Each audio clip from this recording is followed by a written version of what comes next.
Good morning students. इस corona महामारी के चलते हुए आप विद्यालय नहीं आ पा रहे हैं, इसलिए विद्यालय परिवार ने आपको ऑनलाइन कोचिंग क्लासेज की व्यवस्था उपलब्ध करवाई है। तो सबसे पहले अपन टेंस के बारे में पढ़ते हैं। टेंस मीन्स होता है काल। जैसा कि आप पहले भी पढ़ा चुका हूं मैं आप लोगों को, पहले से जानते भी हो। टेंस मीन्स होता है काल। टेंस तीन प्रकार के होते हैं। पहला होता है प्रेजेंट टेंस। प्रेजेंट टेंस का मतलब होता है वर्तमान काल, वर्तमान काल जो अब चल रहा है। दूसरा होता है past tense. Past tense means भूतकाल जो जा चुका है, गुजर चुका है। तीसरा होता है future tense. Future tense means होता है भविष्य काल जो कि भविष्य में आने वाला है। अब प्रत्येक टेंस के तीनों टेंसों के चार चार भाग होते हैं। पहला प्रेजेंट टेंस है, इसका पहला भाग है प्रेजेंट इंडेफिनिट। दूसरा है प्रेजेंट कॉन्टिन्यूअस। तीसरा है प्रेजेंट परफेक्ट। चौथा है प्रेजेंट परफेक्ट कॉन्टिन्यूअस। ऐसे ही पास्ट टेंस है। पास्ट टेंस का पहला भाग है पास्ट इंडेफिनिट।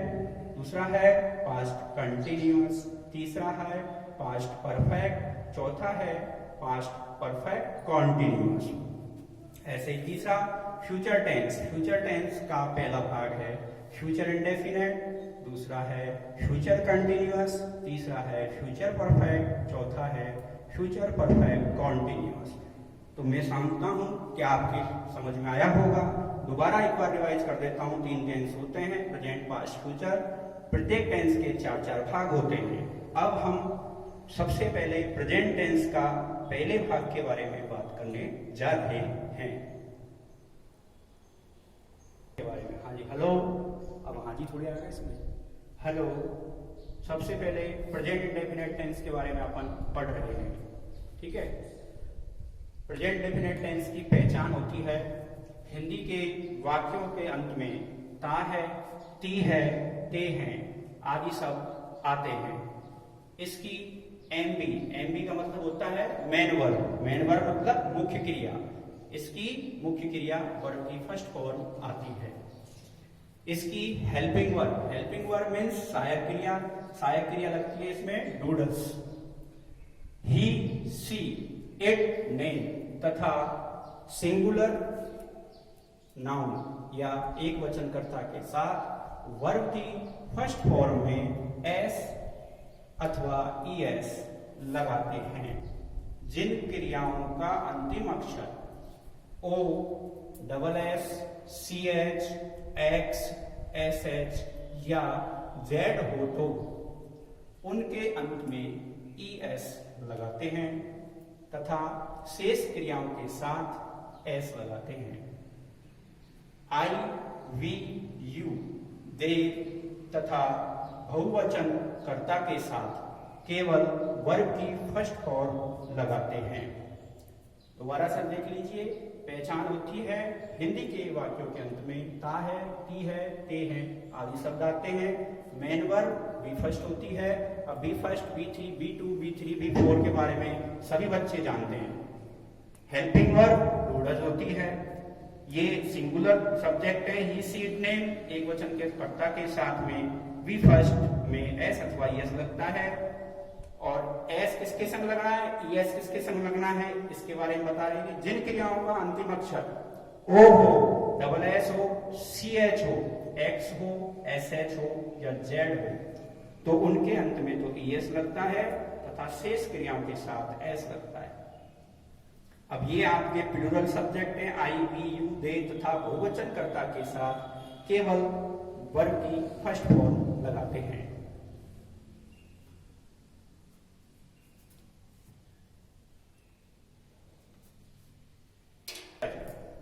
सेंटेंस स्ट्रक्चर, वाक्य संरचना। अब ये इसलिए जरूरी है कि हम हिंदी से वाक्यों की इंग्लिश बनाते हैं तो हमें ये पता रहना चाहिए, ये पता होना चाहिए कि साधारण वाक्य का स्ट्रक्चर कैसे होता है, नेगेटिव का कैसे होता है, इंटरोगेटिव का कैसे होता है, डब्ल्यूएच वर्ड का कैसे होता है। तो सबसे पहले सेंटेंस स्ट्रक्चर के अंदर सिंपल सेंटेंस, साधारण वाक्य की संरचना के बारे में बता रहे हैं आपको। सब्जेक्ट मैं यहाँ पर सब्जेक्ट भी लिख सकता था, लेकिन आपकी बच्चों की सुविधा के लिए मैंने ही सी इट नेम लिखा है। इसके साथ में प्लस वर्ब की फर्स्ट फॉर्म एस अथवा ईएस लगता है।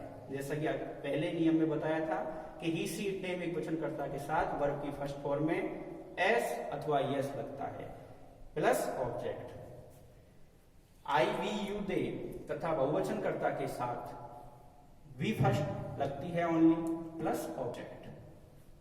दूसरा आता है नेगेटिव सेंटेंस। नेगेटिव सेंटेंस का मतलब होता है नकारात्मक वाक्य। अब नकारात्मक वाक्य का मतलब होता है सबसे पहले सब्जेक्ट, इस एस के अंदर ये सिंगुलर सब्जेक्ट और ये प्लूरल सब्जेक्ट, दोनों ही सब्जेक्ट इस एस सब्जेक्ट के अंदर हैं।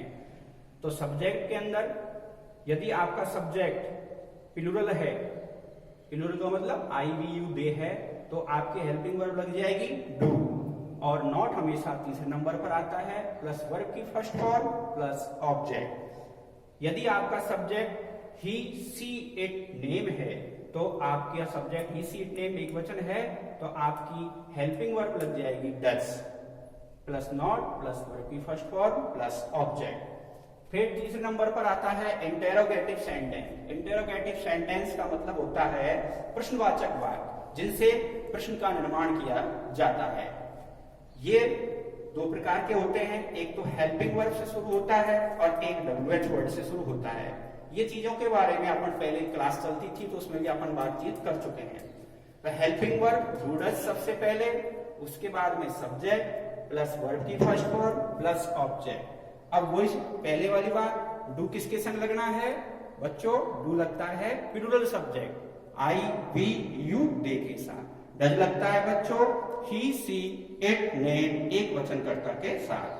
अब यहाँ पर एस अथवा ईएस लगाने की जरूरत आपको नहीं है, क्योंकि एस अथवा ईएस का काम आपका यहाँ पर डू डज कर रहा है। केवल एस अथवा ईएस जो लगेगा वो केवल सिंपल सेंटेंस के अंदर ही लगेगा। चौथा होता है डब्ल्यूएच वर्ड। डब्ल्यूएच वर्ड अपने लिए बहुत इंपॉर्टेंट है, क्योंकि डब्ल्यूएच वर्ड से ही प्रश्न का निर्माण होता है। अब डब्ल्यूएच वर्ड से जो भी प्रश्न शुरू हो रहा है उसका आंसर हमको सिंपल सेंटेंस में देना होता है।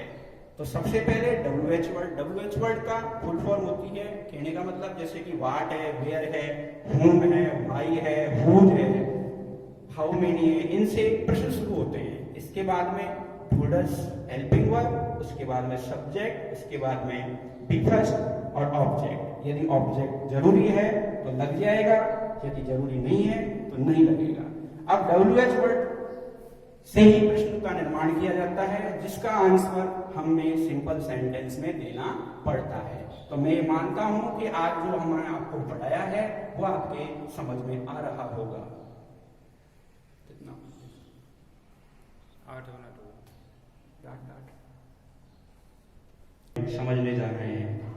अभी आपको फॉर्मूला बताया था सेंटेंस स्ट्रक्चर का। तो पहला वाक्य मैंने लिखा है सिंपल सेंटेंस, राम जाता है।